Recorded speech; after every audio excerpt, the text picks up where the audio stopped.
Aircel Maxis ஒப்பந்த முறைகேடு வழக்கில் மாறன் சகோதரர்களுக்கு முன்ஜாமீன் வழங்க சிபிஐ எதிர்ப்பு தெரிவித்திருக்கிறது. இது பற்றிய கூடுதல் விவரங்களை செய்தியாளர் கணபதியிடம் கேட்கலாம்.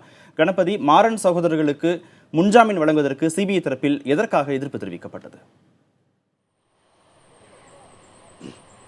கார்த்திகேயன், உங்களுக்கு நன்றாகவே தெரியும், சிபிஐ ஏர்செல் மேக்சிஸ் விவகாரத்திலே ஒரு வழக்கை பதிவு செய்திருக்கும் அதே நேரத்திலே அமலாக்கத்துறையும் ஏர்செல் மேக்சிஸ் விவகாரத்திலே மற்றொரு வழக்கை பதிவு செய்திருக்கிறது.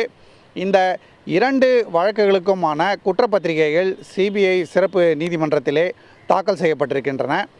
அத்தகைய சூழ்நிலையில் இந்த இரண்டு வழக்குகளிலும் இருந்துமே குற்றம் சாட்டப்பட்டவர்கள் ஜாமீன் கேட்டு மனு தாக்கல் செய்திருக்கிறார்கள். அதாவது அனந்தகிருஷ்ணன் மற்றும் ரால்ஃப் மார்ஷல் ஆகிய இருவர் இந்தியாவிலே இல்லை, வெளிநாட்டிலே இருக்கிறார்கள். அவர்களுக்கு இதுவரை சம்மன் கூட கொடுக்க முடியவில்லை. ஆகவே அவர்கள் தவிர மற்றவர்கள் இந்த வழக்கிலே குற்றம் சாட்டப்பட்டவர்கள் மனு தாக்கல் செய்திருந்தார்கள். சிபிஐ சிறப்பு நீதிமன்றத்திலே தங்களுக்கு முன்ஜாமீன் வேண்டும் என்று கேட்டிருந்தார்கள்.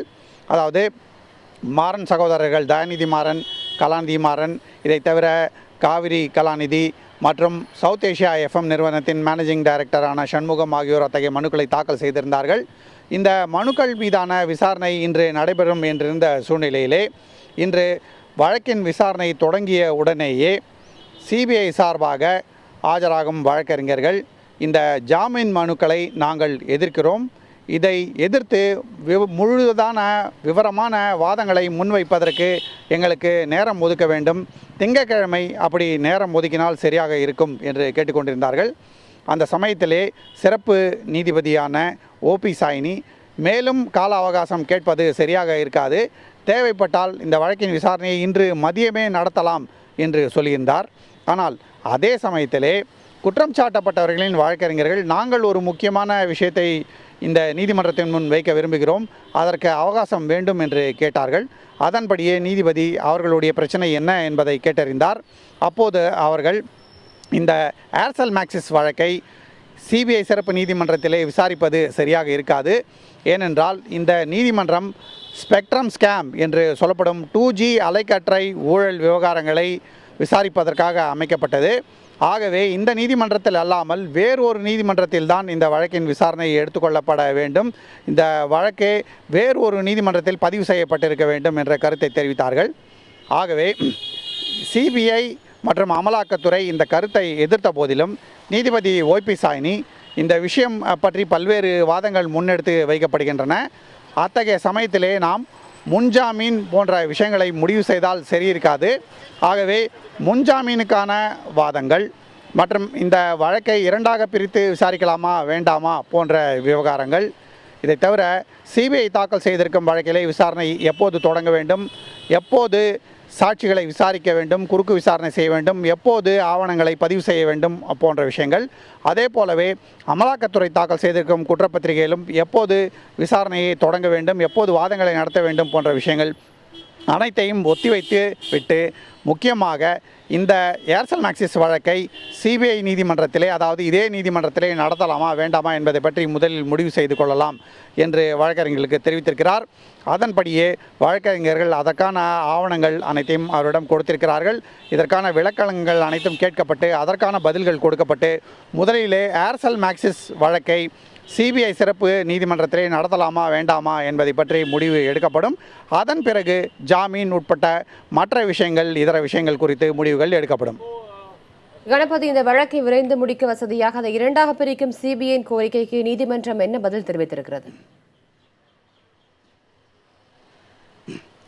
சிபிஐ மீண்டும் மீண்டும் வலியுறுத்தி வருவது என்னவென்றால் இந்த வழக்கை இரண்டாக பிரித்து விசாரிக்க வேண்டும். ஏனென்றால் இந்த வழக்கிலே குற்றம் சாட்டப்பட்டிருக்கும் மேக்சிஸ் நிறுவனத்தின் அதிபரான அனந்தகிருஷ்ணன் இந்தியாவிலே இல்லை, அதே போல் அந்த நிறுவனத்தின் மூத்த அதிகாரியான ரால்ஃப் மார்ஷலும் இந்தியாவிலே இல்லை. அவர்கள் தங்கியிருக்கும் நாட்டிலே அவர்களுக்கு சம்மன் அளிக்க இந்திய தூதரகம் மூலம் மேற்கொண்ட முயற்சிகளுக்கு இதுவரை பலன் கிட்டவில்லை. சம்மன் அவர்களுக்கு கொடுக்கப்படவில்லை, அவர்கள் நீதிமன்றத்திலும் ஆஜராகவில்லை, அவர்கள் சார்பிலும் வேறு யாரும் நீதிமன்றத்திலே ஆஜராகவில்லை. அப்படி இருக்கும் சூழ்நிலையிலே இதன் காரணமாக வழக்கின் விசாரணை தாமதப்படுகிறது. ஆகவே நாம் தயாநிதி மாறன், கலாநிதி மாறன், காவிரி கலாநிதி மாறன் உள்ளிட்டோர் மீதான வழக்கின் விசாரணையை ஒரு பகுதியாக எடுத்துக்கொண்டு விரைவாக நடத்தலாம். ரால்ஃப் மார்ஷல் மற்றும் அனந்தகிருஷ்ணன் மீதான விசாரணையை இரண்டாவது பகுதியாக வைத்து விடலாம். முதல் பகுதி இரண்டாவது பகுதியால் தாமதப்படாமல் பார்த்து கொள்ளலாம். ஒட்டுமொத்தமாக ஏர்செல் மேக்சிஸ் வழக்கின் விசாரணை தாமதப்படாது என்று சொல்லியிருந்தார்கள். அப்படி நடந்தால் விரைவிலேயே தயாநிதி மாறன், கலாநிதி மாறன் மற்றும் காவலி கலாநிதி மாறன் ஆகியோர் மீதான வழக்கின் விசாரணை வேகமாக முடுக்கப்பட்டு நடப்பதற்கான வாய்ப்பு இருக்கிறது. ஆகவே தான் சிபிஐ அப்படி நடக்க வேண்டும் என்று விரும்புகிறது. ஆனால் தற்போது இந்த வழக்கின் விசாரணையே சிபிஐ சிறப்பு நீதிமன்றத்திலே நடத்தலாமா கூடாதா என்ற கேள்வியை மீண்டும் குற்றம் சாட்டப்பட்டவர்கள் சிறப்பு வழக்கறிஞர்கள் எழுப்பியிருக்கிறார்கள். ஏற்கனவே இந்த கேள்வி எழுப்பப்பட்டு அது உச்சநீதிமன்றம் வரை சென்றது. ஆனால் உச்சநீதிமன்றமோ நீங்கள் சிபிஐ சிறப்பு நீதிமன்றத்துக்கே செல்ல வேண்டும் என்று திருப்பி அனுப்பியிருந்தார்கள். ஆனால் குற்றம் சாட்டப்பட்ட தரப்பு வழக்கறிஞர்கள் சொன்னது என்னவென்றால், நீங்கள் சிபிஐ சிறப்பு நீதிமன்றத்திடமே விளக்கம் கேளுங்கள் என்றுதான் உச்சநீதிமன்றம் சொல்லியிருக்கிறது. ஆகவே இந்த கேள்விக்கு முதலிலே சிபிஐ சிறப்பு நீதிமன்றம் பதிலளிக்க வேண்டும் என்று சொல்லியிருக்கிறார்கள்.